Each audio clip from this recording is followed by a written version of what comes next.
काशी की तरह ही अब मथुरा में भी सर्वे होगा। मथुरा कोर्ट ने आज श्री कृष्ण जन्मस्थान शाही ईदगाह विवाद में सर्वे कराने का बड़ा फैसला दिया है।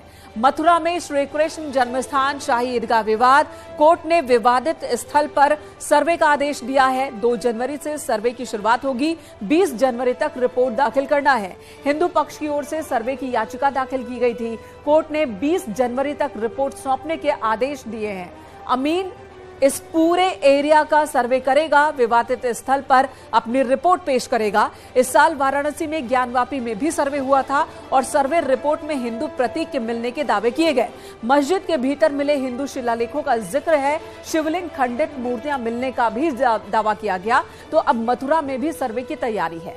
शाही ईदगाह की बारी है इस बार। संत समाज में खुशी है। मुस्लिम पक्ष इस वक्त ऐतराज जता रहा है, सुप्रीम कोर्ट जाने की बात कह रहा है और इसी पर शुरू करेंगे डिबेट। लेकिन पहले देख लेते हैं ये रिपोर्ट।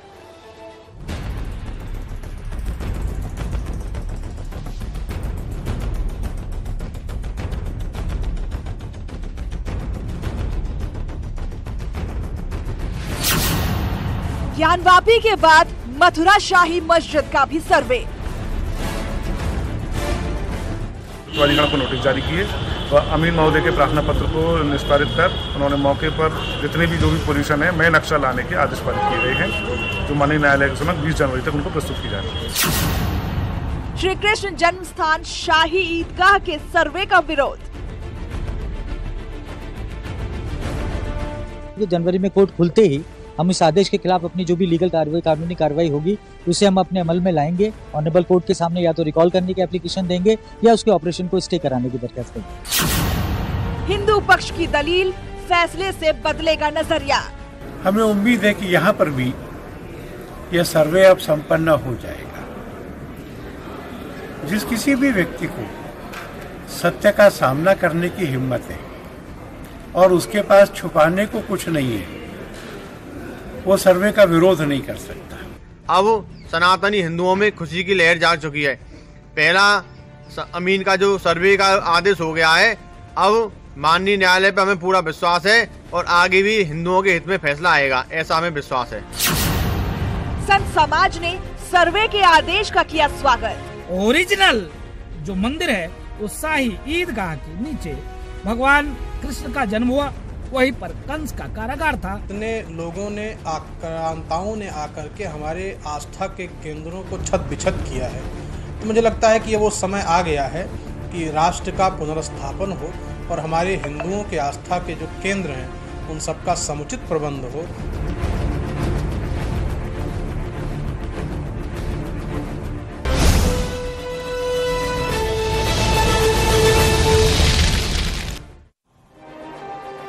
तो चलिए महाबहस की शुरुआत करते हैं। हमारे जो खास मेहमान इस वक्त हमारे साथ जुड़ चुके हैं, सबसे पहले तारुफ करा देते हैं। हमारे साथ मेहरुद्दीन रंगरेज जुड़ चुके हैं, मुस्लिम स्कॉलर हैं। स्वागत है आपका न्यूज 18 पर। हमारे साथ शिवम त्यागी मौजूद हैं, राजनीतिक विश्लेषक के तौर पर हमारे साथ जुड़ रहे हैं। शिवम, आपका भी बहुत बहुत स्वागत। सोहन लाल आर्य, हिंदू पक्षकार, भी हमारे साथ जुड़े हैं, ज्ञानवापी मामले में पक्षकार ये हैं। सोहन लाल जी का भी स्वागत है। और शशांक वाजपेयी, सीनियर वकील, भी हमारे साथ जुड़ चुके हैं। सबसे पहले रुख शशांक वाजपेयी जी का ही करेंगे। शशांक वाजपेयी जी, आपके पास आती हूं।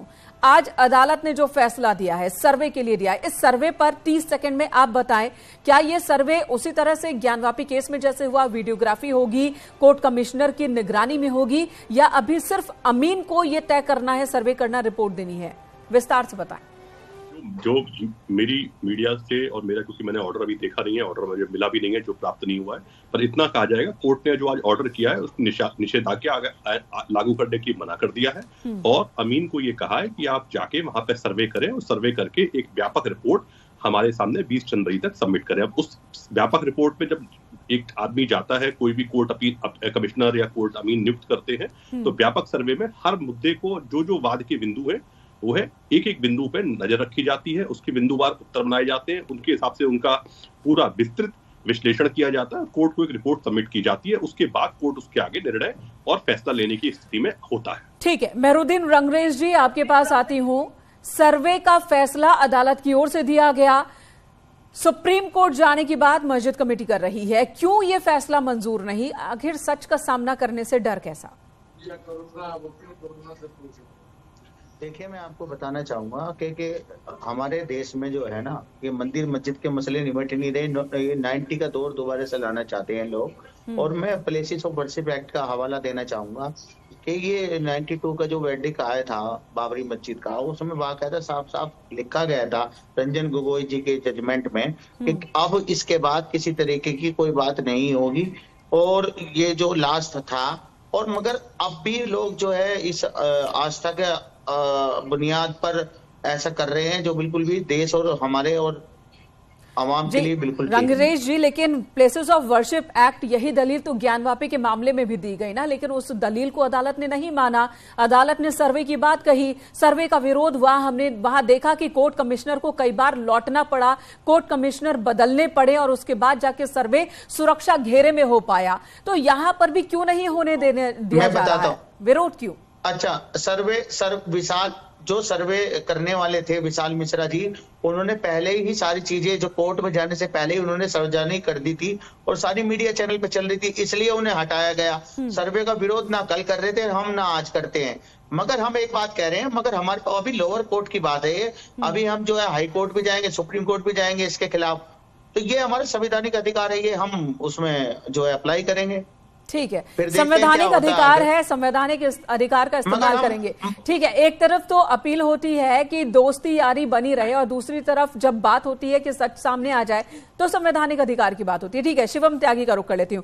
शिवम त्यागी, एक नारा दिया जाता है, अयोध्या काशी झांकी है, मथुरा बाकी है। क्या उसी राह पर चल रहे हैं? 30 सेकंड में पहले अपना जवाब दीजिए, फिर आगे चर्चा होगी। जी देखिए, मुझे लगता है जहां तक बात बाकी की है, इसमें तो कहीं कोई दो राय नहीं है। इस देश में जिस तरीके से 1669 में ये चीज़ें हुई और औरंगजेब के कहने पर जिस तरीके से मंदिरों को तोड़ा गया, चाहे वो काशी विश्वनाथ की बात हो, चाहे वो मथुरा की बात हो, चाहे वो बात हो आपकी अयोध्या की। लेकिन महत्वपूर्ण बात यहाँ पर ये है कि जो बराबर प्लेसेस ऑफ वर्शिप एक्ट पर मैं जाना चाहूँगा, उसकी टेक्निकलिटीज इस देश को पता है।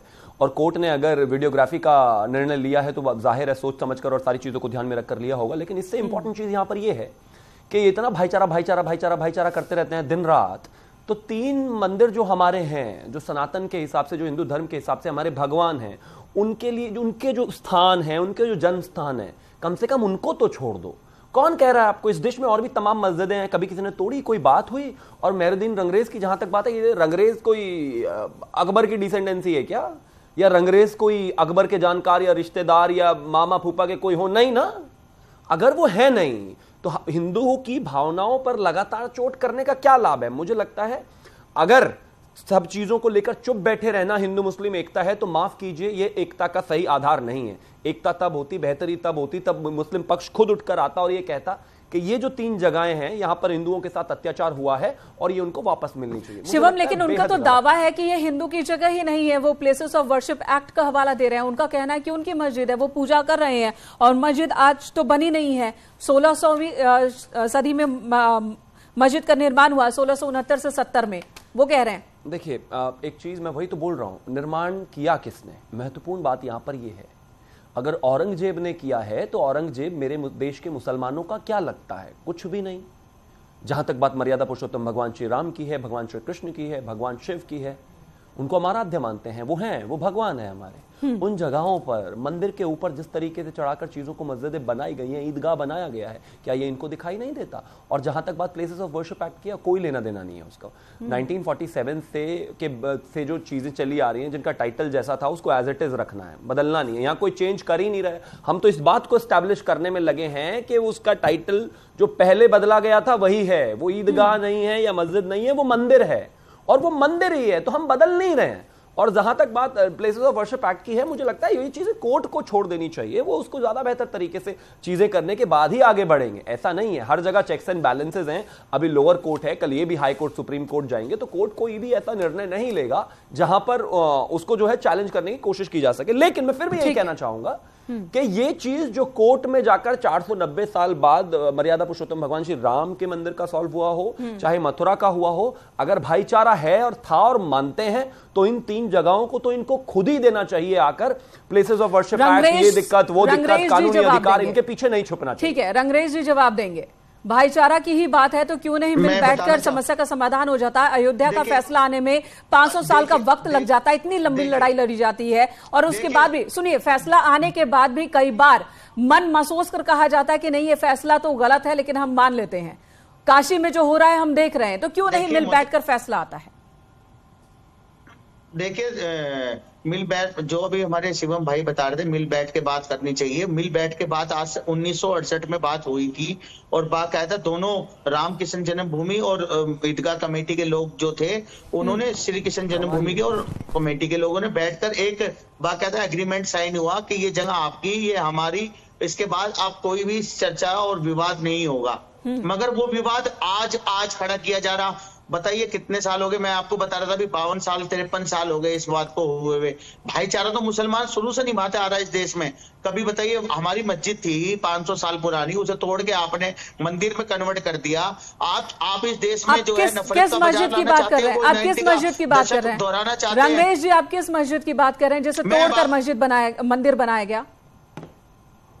देखिए बाबरी मस्जिद का विध्वंस हुआ था, आपने शायद वो उसका जजमेंट जो है शायद आपने पढ़ा नहीं होगा। सन 1949 में चोरी से वहां पर मूर्ति रखी गई थी मस्जिद में। जजमेंट को आपने लगता है पूरी यही बात, ये जो दिल का दर्द है ना, ये दिल का दर्द है, ये दिल का दर्द है। आप मानने को तैयार ही नहीं है, आप मानने को तैयार ही नहीं है। मगर देखिए दोबारा बार ये माहौल एएसआई की खुदाई में भी तो निकला ना, एएसआई की खुदाई में भी तो निकला कि नीचे मंदिर के अवशेष हैं। नीचे कोई मंदिर के अवशेष नहीं मिले। ठीक है, हमारे साथ वकील साहब मौजूद है, शशांक वाजपेयी। शशांक वाजपेयी, जब भी बात वाराणसी की होती है, काशी विश्वनाथ की होती है, ज्ञानवापी की होती है या फिर मथुरा शाही ईदगाह की होती है, अयोध्या का जिक्र बार बार होता है और ये दर्द बार बार निकलता है। सुप्रीम कोर्ट के फैसले के बावजूद सुप्रीम कोर्ट की ओर से कई पन्नों के, हजारों पन्नों के बात रखी गई और उसके बाद भी ये दर्द उभरता है कि एएसआई ने कहा था मंदिर का कोई अवशेष ही नहीं। क्या ऐसा है? देखिए, जब आपके पास संवैधानिक अधिकारों की बात होती है, अपने न्यायपालिका के ऊपर आपको भरोसा है, तो न्यायपालिका के निर्णय के ऊपर भी भरोसा होना चाहिए। उसके बाद जब निर्णय और उसके बाद विस्तृत संवैधानिक पीठ का निर्णय है, संवैधानिक पीठ ने पूरा मेजॉरिटी से निर्णय दिया, 5 जजों ने एक साथ सहमत होकर निर्णय दिया और एक एक पक्ष को सुना, एक एक शब्द को सुना, एक एक शब्द को सुनने के बाद बिंदुवार उसके उत्तर दिए। उत्तर देने के बाद जो निर्णय दिया, उस निर्णय को देश ने सहृदय स्वीकार किया। अगर आज मैं इस पर बहुत डिटेल में नहीं जाना चाहता हूं। शशांक, एक सवाल, ठीक है आपके पास आती हूँ। रिपोर्ट सबके सामने है, अदालत का फैसला सामने है, जजमेंट की कॉपी सामने है और उसके बाद सबको पता है कि क्या, फिर भी शिवम क्या इस तरह की बातें बार बार इसलिए कही जाती हैं कि एक बड़े तबके में ये भ्रम फैलाया जाए कि हम पर जुल्म हुआ और गलत तरीके से इस जगह पर मंदिर का निर्माण हो रहा है? की दृष्टि वापस लाई जा सकती है, ठीक किया जा सकता है, लेजर कराया जा सकता है, आजकल बहुत सारे इलाज है, चश्मा भी लगाया जा सकता है। लेकिन जब मेहरुद्दीन रंगरेज यहां पर अंधे होने की एक्टिंग कर रहे हो तो उनकी नजर कोई वापस नहीं ला सकता। कभी 1991 प्लेसेस ऑफ वर्शिप एक्ट की बात करेंगे, कभी कहेंगे कि सुप्रीम कोर्ट ने माना ही नहीं वहां मंदिर था। अरे माना अगर वहां नहीं है, मंदिर था तो यूनिलैटरल डिसीजन पास कर दिया, मतलब वहां मंदिर के अवशेष नहीं थे और वहां पर मंदिर बना दिया। कैसे बना दिया जी? आस्था के आधार पर बना दिया। आस्था के आधार पर सुप्रीम कोर्ट ने जो है वर्डिक्ट दे दिया। मतलब आप कभी घर जाके अपने आप को सुनते होगे ना तो यकीन मानिए शर्म आ जाती होगी आपको। कोर्ट में आस्था के आधार पर चीजें चलती हैं क्या? बिना, मेरे साथ में लॉयर भी बैठे हुए हैं, बिना तर्क के, बिना सबूत के कोई भी चीज स्टैब्लिश कर सकता है क्या कोई कोर्ट ऑफ लॉ में? नहीं। शरिया थोड़ी ना चल रहा है कि अगर चोरी कर ली तो हाथ काट दिए और बिना किसी तर्क के सजा दे दी और ऐसा हो गया और वैसा हो गया। नहीं, प्लीज ये लाला लैंड से बाहर निकलिए। We live in a democratic country जहां पर सबके कायदे कानून है, सरकार किसी की भी हो, कोर्ट्स अपना फैसला देते हैं सारी चीजों को परखने, तर्क के बाद और सबूत के बाद देते हैं जब वो इस चीज से कन्विंस हो जाते हैं। लेकिन हम एक्सपेक्ट किससे कर रहे हैं कि ये इस बात को बिलीव करेंगे? कभी नहीं करेंगे। और जहां तक बात इन्होंने कहा हमारी मस्जिद तोड़ दी और उसके बाद ये हुआ वो हुआ, मूर्तियां प्रकट हो गई। लेकिन शिवम एक और सवाल है, शिवम एक और सवाल है, जिसने मंदिर तोड़ा सबसे पहले तो वहां मंदिर था ना। ठीक है, मंदिर तोड़ के लेकिन सवाल एक और है कि अब हम 21वीं सदी में, शिवम सुनिए सवाल सुनिए, अब हम 21वीं सदी में हैं, क्या हम पीछे जाकर लड़ते रहेंगे? आखिर कब तक? विक्रमादित्य जी भी हमारे साथ जुड़ चुके हैं। आचार्य विक्रमादित्य हिंदू धर्मगुरु हैं, स्वागत है आपका न्यूज 18 पर। आचार्य, आप काफी देर से जुड़े, लेकिन पहला सवाल अब मैं आपसे जो ले रही हूं, अदालत ने आज फैसला दिया, क्या अयोध्या काशी के बाद मथुरा की लड़ाई को भी गति मिल रही है? यहां पर कितनी उम्मीद आपको आज के फैसले से? जी, उम्मीद जाग गई है। जिस प्रकार से हमें कम से कम सुनने की बात तो चालू हुई, देखिए जब सुना जाएगा तो सत्य सामने आएगा। हमने तो सत्य सामने रखने का लगातार प्रयास किया। जो आक्रांता इस देश में विध्वंस किए हैं, उनके सत्य को सामने लाकर सत्य को पहचानने में दिक्कत क्या है? आज वास्तविक तौर पे कुछ लोग जो है जबरदस्ती अपने आप को आक्रांता के साथ जोड़ने का प्रयास करते हैं। वो इस देश से नहीं जुड़ रहे। इस देश के इतिहास को जानने का हक हर व्यक्ति को है। आप सभी समझिए इस बात को। लेकिन कुछ लोग हैं तथाकथित तौर पर जबरदस्ती अपने संबंध को आक्रांताओं के साथ जोड़ने का प्रयास करते हैं। भैया, आक्रांता वो थे जो इस देश में नाजायज करके गए, उनके साथ मत जुड़ो, आज जुड़ो। लेकिन आचार्य विक्रमादित्य जी, एक सवाल ये भी उठ रहा है कि आखिर इन सब लड़ाइयों से देश का क्या भला होने वाला है? राम मंदिर बन रहा है ना, भव्य राम मंदिर बन रहा है, और अब हम विकास की बात करें। एक विपक्ष है और एक बड़ा तबका है जो कहता है कि मंदिर मस्जिद से अलग हमें अस्पतालों की बात करनी चाहिए, हमें विश्वविद्यालयों की बात करनी चाहिए।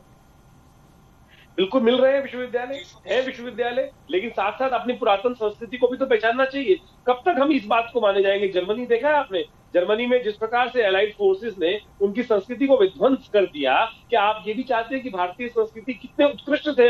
हम सोने की चिड़िया कहलाते थे, और उस बात को हम भूल जाए, उस बात को हम ना समझे, हम यही समझे कि हम वी आर कॉपी कैट। आज हम कॉपी कैट ही बन के बैठ जाए कि आज हम अपने इतिहास को, अपने पूर्वजों ने, हमारे पूर्वजों ने जितना गौरवपूर्ण कार्य किया, क्या उसको हमें समझना नहीं चाहिए? विश्व आज भारत की तरफ आकर्षित हुआ, पुराने जमाने में आकर्षित हुआ, हमारे देश में आए सब लोग, क्यों उस बात को हमें जानने का हर्ष नहीं होना चाहिए? अपनी संस्कृति को हम वही समझे कि हम आक्रांता, जो हमें पढ़ाया गया, जो मैक्स मुलर की हिस्ट्री कुछ किताबों को पढ़कर लिख दी गई कि हमने बिल्कुल लड़े ही नहीं, हम आक्रांताओं के वशीभूत हो गए, ऐसा नहीं था ना। इतिहास को सत्य रूप से समझने का प्रयास चाहिए। आज संस्कृति में विज्ञान तभी पराकाष्ठा को प्राप्त कर सकता है जब संस्कृति के साथ जुड़कर कार्य करे। हम मशीन नहीं है, हम मानव है। हम मानव संस्कृति को, मूल्यों को तिलांजलि नहीं दे सकते। लेकिन मस्जिद कमेटी तो अब आगे अदालत जाने की बात कह रही है, हाई कोर्ट फिर सुप्रीम कोर्ट। अदालत में जाए, बिल्कुल अदालत में जाए ना, लड़े तो नहीं घर बैठ के। आज टीवी डिबेट में जिस प्रकार से हो हल्ला करने का प्रयास किया जा रहा है, जिसके पास तथ्य हो सरकार के समक्ष उपस्थित करे, जहां जहां हो, जिसके पास, हमें कोई दिक्कत नहीं है, हमारे पास सारे कागज हैं, हमारे पास सारे राजा पट्टीमल से लेकर। लेकिन 1968 में एक समझौता हुआ था इस 13.37 एकड़ जमीन को लेकर। उस समझौते के बाद भी लड़ाई होगी क्या? रंगरेज साहब यही कह रहे हैं कि समझौता तो हुआ था मिल बैठकर, क्यों अब इस पर सवाल? और वो भी मंदिर की ओर से नहीं, बाहरी पक्ष की ओर से मुद्दा उठाया जा रहा है। वो भी तो चाहिए। वो लोग कौन थे जो सेवा समिति के रूप पे बन के आगे? मालिकाना हक किसका था? सबसे पहले इस देश को ये भी जानना चाहिए क्या क्या किस प्रकार से कौन सा खेल रचा गया। मुझे बताइए, जुगल किशोर बिरला जी जमीन मालिकाना हक उनका, कृष्ण जन्मभूमि ट्रस्ट उनका। उसके बाद जो फैसला करने आया वो एक आ गया कृष्ण जन्मभूमि संघ करके, एक नया ऑर्गेनाइजेशन बना दी गए, 3 लोग बिठा दिए गए। क्या आपको पता है वो 3 लोग कौन थे? 3 लोग कैसे, कहां से अवतरित हो गए, किस प्रकार से आ गए, जिनका कोई व्यक्ति नहीं? मुझे बताइए, एक फिलोसफी चली थी बंटी बबली वाली फिल्म, वो बंटी बबली आते हैं और वो जाकर पूरा का पूरा लाल किला बेच जाते हैं। कुछ दिन पहले फिल्म आई थी, ये वही हुआ कि किसी को लाल किला जाके बेच गए। तो उस बंटी बबली के खेल को उजागर करेंगे, उस बंटी बबली के खेल को उजागर करना है, और इसलिए अदालत के शरण में रंगरेज जी, रंगरेज जी कोर्ट की समक्ष आना चाहिए। ठीक है, रंगरेज जी से जवाब ले लेते हैं आप। मेहरुद्दीन रंगरेज जी, जो आपत्तियां आपकी ओर से दर्ज कराई जा रही है, कहा जा रहा है कि सब बेबुनियाद है। 1991 का वर्शिप एक्ट यहां पर लग रहा है, और 1968 का तो आपने सुन ही लिया। देखिए, मैं एक बात बताना चाहूंगा आपको। अभी जो कोर्ट में जो पार्टी गई है वो वीएचपी बजरंग दल और बजरंग दल के लोग गए वहां पर, ना कि कोई किशन जन्मभूमि ट्रस्ट के लोग गए कि हम अपना वहां पर अपना वो करते हैं कि ये जगह हमारी है। तो ये जनता को और आपके दर्शकों को मैं बताना चाहूंगा कि ये सिर्फ जो है ना, ये एक प्रोपोगेंडा है। किसी तरीके से तो कैसे चुनाव में बंटवारा किया जाए, हिंदू मुसलमान की काई डाली जाए। 90 का दशक बताइए आप, 90 में क्या हुआ था? कैसे लोगों के मकान उजड़ गए, लोग उजड़ गए, बेघर हो गए। आज भी हम चर्चा मंदिर मस्जिद पर कर रहे। देश में मुद्दे होने चाहिए, बेरोजगारी, महंगाई, इन सब मुद्दों से ध्यान भटकाना चाहती है सरकार। तभी वो अपने जो उनके जो पालतू लोग हैं उनको आगे करते हैं कि नहीं है। अरे आप भी दिल पे हाथ रख के बात करो। आप, मैं कहूँगा रंगरेज साहब, आप पक्के इस्लामी हो, आप पक्के ईमान वाले हो। विरोध करना है हाजी रंगरेज साहब, रंगरेज साहब आप हाजी हो, हाजी, आप हाजी हो। अरे रंगरेज साहब आप हाजी हो, मैं चाहूंगा हाजी हो, मुसलमान जिसका ईमान है, तो मैं कहूँ कुरान पाक पर हाथ रख के कसम खा के ये बात कहता हूँ आज टीवी चैनल पर कि वो जमीन हिंदुओं की नहीं है। आपने नाजायज नहीं किया, औरंगजेब ने नाजायज नहीं किया। आप आज कर लो बात, आज कर लो। आज इस नेशनल चैनल में बैठकर आज टीवी, आज मुझे बताओ, आज जाके कसम खा लो, आज कसम खा लो, पुराने पाक की कसम खा के मुझे बताओ, ये बताओ हाजी साहब आप तो ईमान के पक्के हो, आज ये बात उपस्थित कर दो ना कि नहीं, मैं उपस्थित करता हूँ, मैं बताऊँ। ठीक है, एक मिनट रंगरेज जी, ये कह रहे हैं विक्रमादित्य जी कि अगर बात विकास की ही करनी है तो ये जिम्मेदारी सिर्फ बहुसंख्यक की तो नहीं है ना, अल्पसंख्यकों की भी जिम्मेदारी बनती है कि वो भी सारी समस्याओं का समाधान मिल बैठकर कराएं, कम वक्त में हो जाए, तो फिर बाकी ध्यान खींचेगा ही नहीं इधर उधर। मैं चाहूंगा भाजपा शासित जितने भी राज्य हैं वहां पर खास तौर से मदरसों की जांच हो रही है, कभी वक्फ की संपत्ति की जांच होती है, मगर गुरुकुल, सरस्वती, विद्या मंदिर, इनकी कोई जांच नहीं हो रही। खास तौर से मुसलमानों किया जा रहा, सब ट्रस्ट फाइल करते हैं, आपकी लोगों की दिक्कत है, सबके पास चोले में रजिस्ट्रेशन है, एक ऑर्गेनाइजेशन जो काम कर रही है चोले में रजिस्टर्ड होकर काम करती है, इनकम टैक्स पैन नंबर देती है, कोई मदरसा अपनी चीजों को खुलेआम नहीं रखता। आप मुझे बताइए, अरे अच्छा ठीक है, कितने मुसलमान इनकम टैक्स पे करते हैं, कितने मुसलमान इनकम टैक्स पे करते हैं, कितने मुसलमान इनकम टैक्स पे करते हैं, परसेंटेज तक कर दो।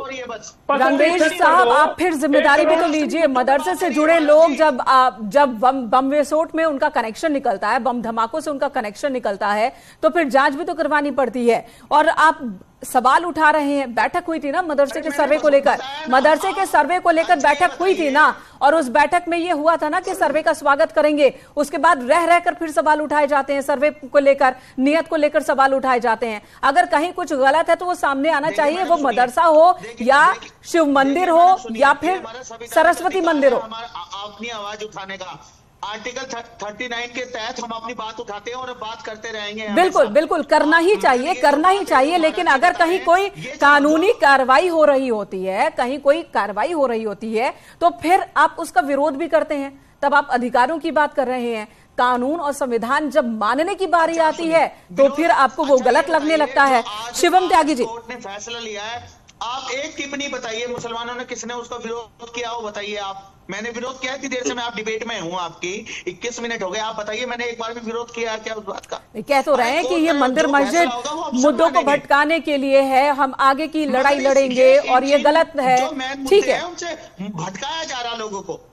ओके शिवम त्यागी जी, इस तरह के मसलों को उठाकर मुद्दे से भटकाया जा रहा है, और एक पॉइंट यहां पर रखा है रंगरेज साहब ने कि ये जो लड़ाई है ना तो ये मंदिर पक्ष की ओर से है ना मस्जिद पक्ष की ओर से, बाहर की एक थर्ड पार्टी आती है वो केस दाखिल करती है। क्या इसका असर पड़ने वाला है कुछ इस पर, पूरे मामले पर? चाहे वो मंदिर पक्ष की बात हो, चाहे वो मस्जिद पक्ष की बात हो, चाहे वो मंदिर हो, चाहे वो मस्जिद हो, वहां पर किसी की ठेकेदारी नहीं होती। मंदिर का मतलब होता है उससे जुड़े हुए सारे हिंदू लोग और सनातन, मस्जिद का भी परस्पर ऐसा ही मामला होता है।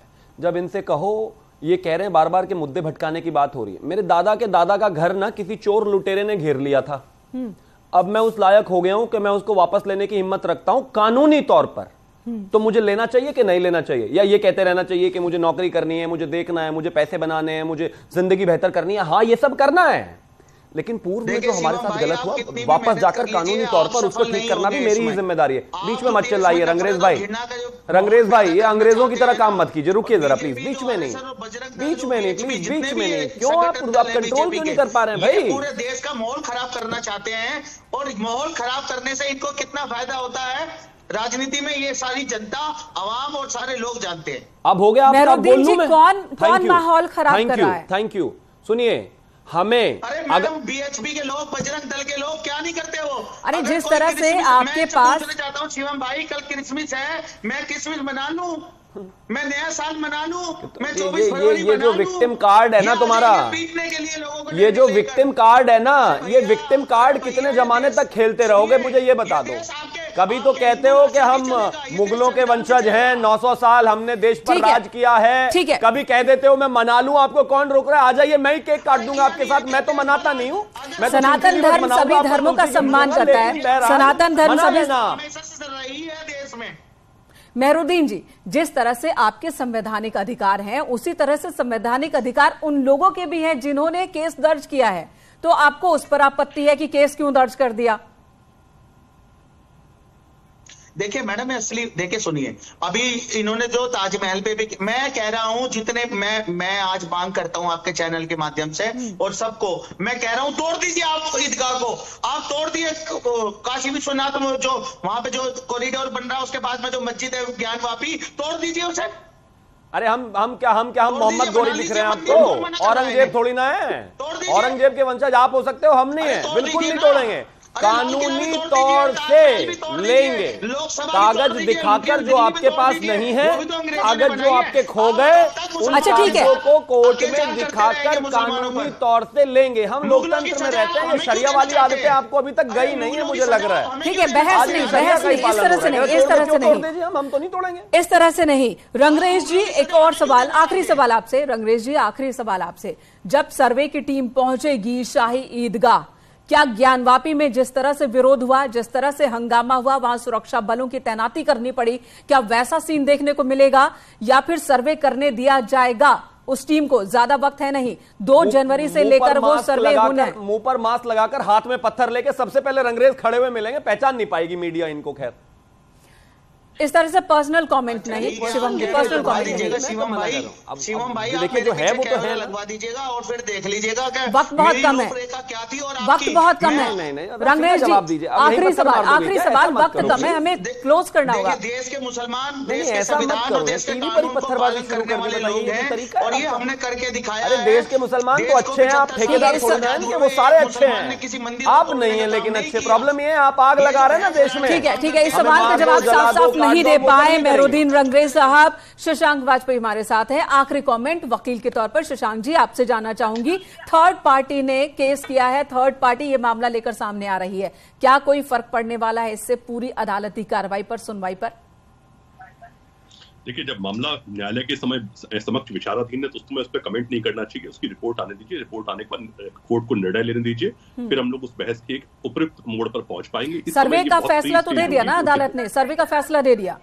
सर्वे आने दीजिए, सर्वे आने दीजिए, इसीलिए मैं कह रहा हूँ सर्वे आने दीजिए, निष्पक्ष सर्वे होने दीजिए, फिर हम लोगों को एक और मजबूत ग्राउंड मिलेगा कि हम लोग जो बात करना चाहते हैं, अपनी बात कहना चाहते हैं, उसमें इसकी बहुत प्री स्टेज होगी अगर हम इसके ऊपर कोई कमेंट करते हैं। ठीक है, आप सभी का बहुत बहुत धन्यवाद इस मुद्दे पर चर्चा में, महाबहस में शामिल होने के लिए, न्यूज 18 पर आने के लिए। तो अयोध्या में मंदिर का निर्माण चल रहा है, काशी की लड़ाई पहले से ही अदालत में है और अब मथुरा में भी सर्वे का आदेश निचली अदालत की ओर से दे दिया गया है। 2 जनवरी से 20 जनवरी के बीच ये सर्वे होना है और 20 से पहले ये रिपोर्ट भी अमीन को अदालत के सामने रख देना है। अब देखना होगा कि सर्वे शांतिपूर्ण तरीके से हो जाता है या उससे पहले कोई पेच आता है, सर्वे पर क्या रोक लगती है, क्योंकि ऊपरी अदालत जाने के बाद